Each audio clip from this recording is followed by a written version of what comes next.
नमस्कार. मी वैद्य समीर मुकुंद परांजपे, दापोली खेर्डी येथे शुद्ध आयुर्वेदाची प्रॅक्टिस करतो. 2 वर्षापूर्वी ही अर्धा एकर जमीन मी घेतली.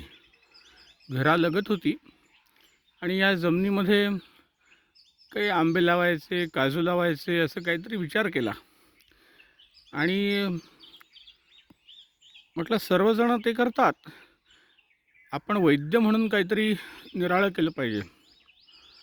असा विचार मनात आला म्हणून म्हटलं आपण औषधी वनस्पतींची लागवड केली तर ते अधिक चांगलं ठरेल.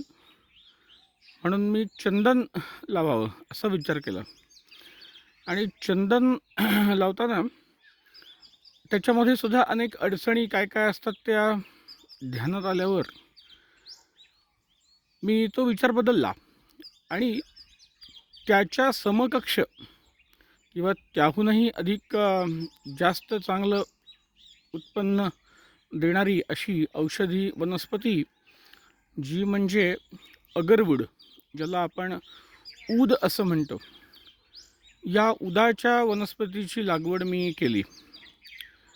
आसाम, मेघालय अशा भरपूर पाऊस असणाऱ्या प्रदेशामध्ये, राज्यांमध्ये याचे वृक्ष मोठाले हे आपल्याला पाहायला मिळतात.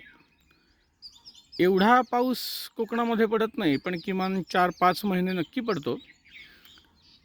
मेघालया इतका जरी पाऊस पडला नाही तरी आपल्याकडे निचरा होऊन जाणारी अशी जमीन आणि योग्य पुरेसा पाऊस असं आपल्याला मिळतं. तर अशा वातावरणामध्ये या अगरवूड या वनस्पतीची लागवड आपण करू शकतो. मला काही त्या विषयातल्या तज्ज्ञांचं मार्गदर्शनही मिळालं आणि त्यानुसार मी या अगरवूडच्या झाडांची लागवड केली. अगदी छोटी छोटी रोपं 2 वर्षापूर्वी होती आणि आता किमान त्या अगदी छोट्याशा रोपाचे एवढाले मोठाले वृक्ष झालेले आहेत आणि साधारण अर्धा एकरमध्ये मी 600 झाडं लावली आहेत, 5 फुटाचं अंतर ठेवून. त्या अगरवूडचा औषधी चिकित्सेमध्ये फार उपयोग होत असतो. अनेक औषधी कल्पांमध्ये, काही तेलांमध्ये जी वातशामक तेलं आहेत, वाताचे विकार आहेत, कंबरदुखी आहे, मानेची दुखणी आहेत, स्नायूंची दुखणी आहेत, काही त्वचा विकार आहेत, रक्तवाहिन्यांमध्ये गुठळ्या होण्यासारखे काही विकार आहेत, ज्याच्यामध्ये या अगरवूड वनस्पतीचा फार सुंदर उपयोग चिकित्सेमध्ये करता येतो. याच्यापासून एक सुगंधी तेलसुद्धा मिळतं. हे झाड जेव्हा 12-15 वर्षांचं होईल त्यावेळेला त्याच्यातून तेल काढता येतं आणि त्यातून पुढे उदबत्त्या वगैरे असं पण बनवतात.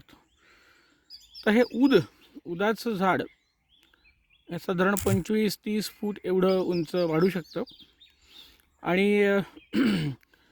या पानांचे सुद्धा औषधी उपयोग आहेत. एक महत्त्वाची गोष्ट म्हणजे ह्या झाडाला वांदर त्रास देत नाहीत. पानं कारण त्याची कडू आणि तिखट अशी काळजी असतात, त्याच्यामुळे वांदर खात नाहीत. याच्या पानांपासून जो काढा केला जातो तो काढा अगदी चहासारखा आपण पिऊ शकतो. कोणी साखर घालून पिऊ शकतात, कोणी काय दूध घालून. रेग्युलर आपण चहा करतो तर याला ग्रीन टी असं म्हणून, अगरवूड ग्रीन टी म्हणून सगळीकडे तो फेमस आहे. म्हटलं आपणच तो लावावा आणि याच्या पानांचा वापर आपण साधारण 1.5 वर्ष 3 वर्ष झाडाला झाली, झाड लावल्यापासून, की त्याच्यामध्ये ते ॲक्टिव्ह प्रिन्सिपल त्याच्यामध्ये उतरतात पानांमध्ये. पूर्ण मॅच्युअर पान झालं, झाड झालं की, आणि मग त्याच्यापासून ग्रीन टी आपण करू शकतो. उत्साहवर्धन करणारा, डिप्रेशनमध्ये असलेल्या माणसांना जरा उत्साह वाढवला की त्या माणसांना म्हणजे मूड चेंज करणारं असं सुंदर ही वनस्पती. अनेक प्रकारचे कफाचे विकार, सर्दी, पडसं, खोकला, श्वसनवाहिन्यांचे विकार यांच्यामध्ये सुद्धा याच्या पानांचा काढा आम्ही वापरतो. अनेक प्रकारचे गुडघेदुखीचे विकार आहेत, कुणाचं युरिक ॲसिड वाढतं, कुणाचं पचन बिघडलेलं असतं, कुणाला सांध्यांचे विकार असतात, मणक्यांचे विकार असतात, त्यांच्यामध्ये मी या वनस्पतीचा वापर करायला लागलो आहे. एखादी वनस्पती आपण स्वतः लावली, मग ती मोठी झाली आणि मग त्या वनस्पतीपासून आपण औषधं करायला लागलो की त्या वनस्पतीविषयी त्या आपला जिव्हाळा वाढायला लागतो, त्याच्याविषयीचं चिंतन, त्याच्याविषयीचा अभ्यास असा वाढायला लागला की त्याचा चिकित्सेमध्ये फार चांगला परिणाम दिसून येण्यासाठी या गोष्टीची मदत होते. आणि असं लक्षात आलं आहे की शेवटी आपण बाजारामधून काही विकत आणलेलं एखादं औषध किंवा काय चूर्ण, तर त्याच्यापेक्षा आपण जर स्वतः लागवड केलेलं आणि स्वतः गोळा केलेलं, त्याच्यावर प्रक्रिया केलेलं असं जर समजा आपण औषध वापरलं तर नक्कीच ते परिणामकारक ठरतं. आणि त्याचा मी वैयक्तिक अनुभव घ्यायला लागलेला असल्यामुळे मी हा व्हिडिओ सर्वांना शेअर करतो आहे. कोकणामध्ये याची लागवड फार कोणी केलेली नाही किंवा ही वनस्पती मुळात कोकणातली नाहीच. ही आसाम, मेघालय वगैरे अशाच तिकडल्या भागांमध्ये होणारी आहे. पण आपल्याकडल्या वातावरणाचा थोडा अभ्यास केला तर आपल्याकडेही येऊ शकते. याचं हे प्रत्यक्ष उदाहरण म्हणून मी हा व्हिडिओ करतो आहे.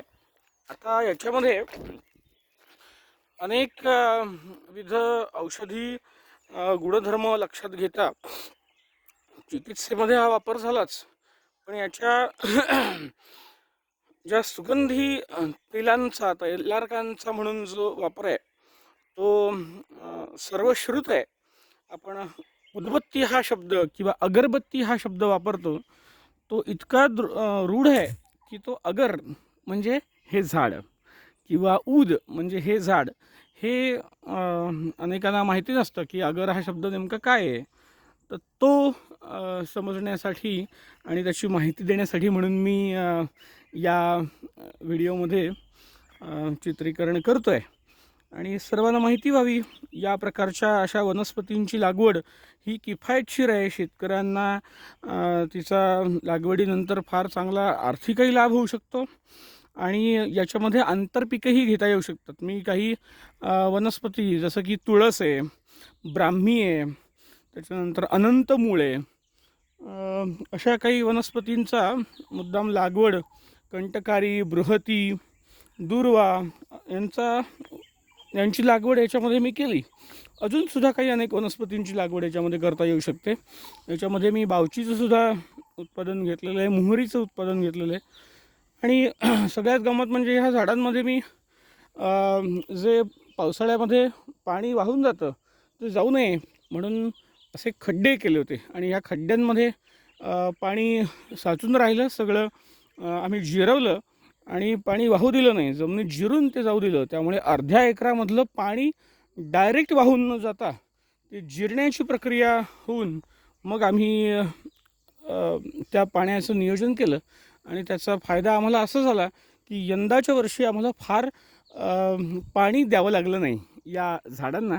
आणि अतिशय योग्य प्रमाणात पाणी देऊनसुद्धा या झाडांचा हिरवेगारपणा, टवटवीतपणा हा पाहायला मिळतो आहे. जमीन बघा किती कोरडी आणि अशी आहे, तरीसुद्धा झाडाचा जो हिरवेगारपणा आहे तो तसाच टिकून आहे. झाडांची उंची आणि वाढ ही फार सुंदर पद्धतीने होत आहे. तर या प्रकारच्या अशा वनस्पतीचा विविध अंगी चिकित्सा, त्याच्यानंतर सुगंधी द्रव्य निर्मिती, उदबत्ती निर्मिती अशा अनेक व्यवसायांचा विचार करून अनेकांना त्याचा लाभ व्हावा म्हणून मी हा व्हिडिओ करतो आहे. धन्यवाद.